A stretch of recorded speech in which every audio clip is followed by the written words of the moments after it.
জানিয়ে দিব হাতে থাকা সর্বশেষ আপডেট বাংলা সংবাদ। প্রথমেই সংবাদ শিরোনাম। দিল্লির কাছে আমরা আত্মসমর্পণ করব, এই রক্ত আমাদের নেই বলেছেন রিজভী। এরপর জানিয়ে দিব ভারতে গ্রেফতার আওয়ামী লীগের 5 নেতাকে কারাগারে প্রেরণ।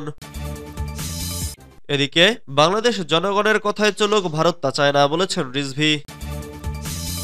এরপর জানিয়ে দিব শেখ হাসিনা দেশের শিক্ষা ব্যবস্থা ধ্বংস করে দিয়েছে বলেছেন দুলু।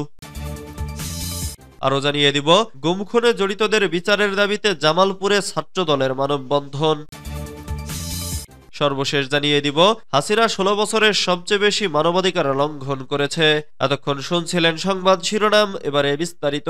তবে অনুরোধ থাকবে ভিডিওটিতে একটি লাইক করবেন এবং কমেন্ট করে জানিয়ে দিবেন কোন জেলা থেকে আপনি আমাদের এই ভিডিওটি দেখছেন।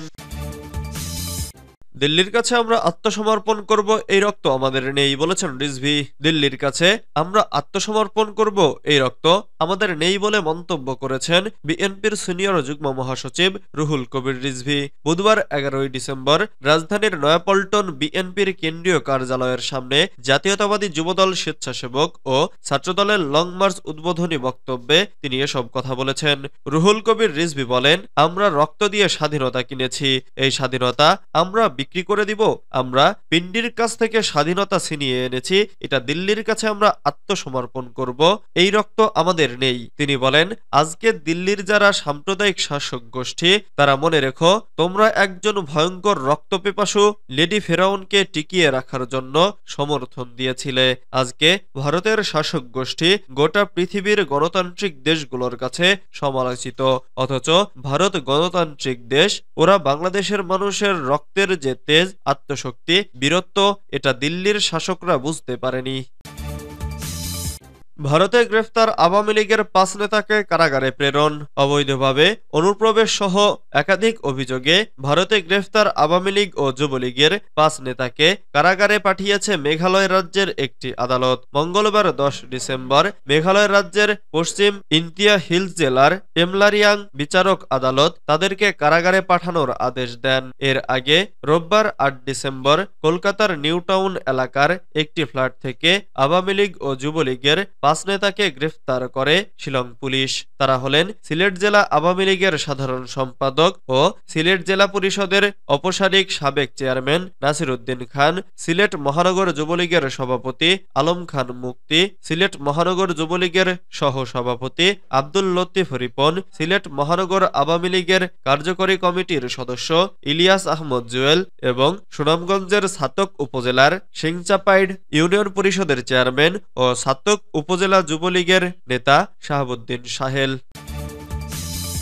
বাংলাদেশ জনগণের কথায় চলুক, ভারত তা চায় না বলেছেন রিজভী। বাংলাদেশ জনগণের কথায় চলুক, ভারত তা চায় না বলে মন্তব্য করেছেন বিএনপির সিনিয়র যুগ্ম মহাসচিব রুহুল কবির রিজভী। বুধবার 11 ডিসেম্বর সকালে রাজধানীর নয়াপল্টনে বিএনপির কেন্দ্রীয় কার্যালয়ের সামনে ঢাকা আগরতলা লং মার্চ শুরুর পূর্বে বক্তব্যে তিনি কথা বলেন।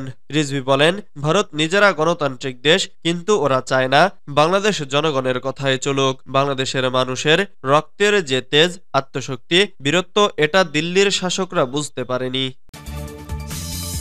শেখ হাসিনা দেশের শিক্ষা ব্যবস্থা ধ্বংস করে দিয়েছে বলেছেন দুলু। বিএনপির কেন্দ্রীয় নেতা ও সাবেক মন্ত্রী অ্যাডভোকেট এম রুহুল কুদ্দুস তালুকদার দুলু বলেছেন, স্বৈরাচারী শেখ হাসিনা দেশের প্রাথমিক, মাধ্যমিক সহ প্রতিটি স্তরের শিক্ষা ব্যবস্থাকে ধ্বংস করে দিয়েছে।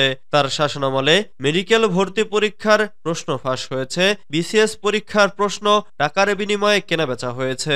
মঙ্গলবার 10 ডিসেম্বর বিকেলে নাটোর নবাব সিরাজউদ্দৌলা সরকারি কলেজে আয়োজিত নবীনবরণ অনুষ্ঠানে প্রধান অতিথির বক্তব্যে তিনি এসব কথা বলেন। দুলু বলেছেন, টাকার কাছে মেধাবীরা পরাজিত হয়েছে। শিক্ষক নিয়োগে বাণিজ্য করে কোটি কোটি টাকা হাতিয়ে নিয়েছে আওয়ামী লীগের নেতাকর্মীরা। আওয়ামী লীগ আমলে টাকা ছাড়া মেধার ভিত্তিতে কেউ চাকরি পায়নি। ছাত্র জনতাই দেখিয়েছে কোন ধরনের বৈষম্য এই বাংলায় ঠাঁই পাবে না।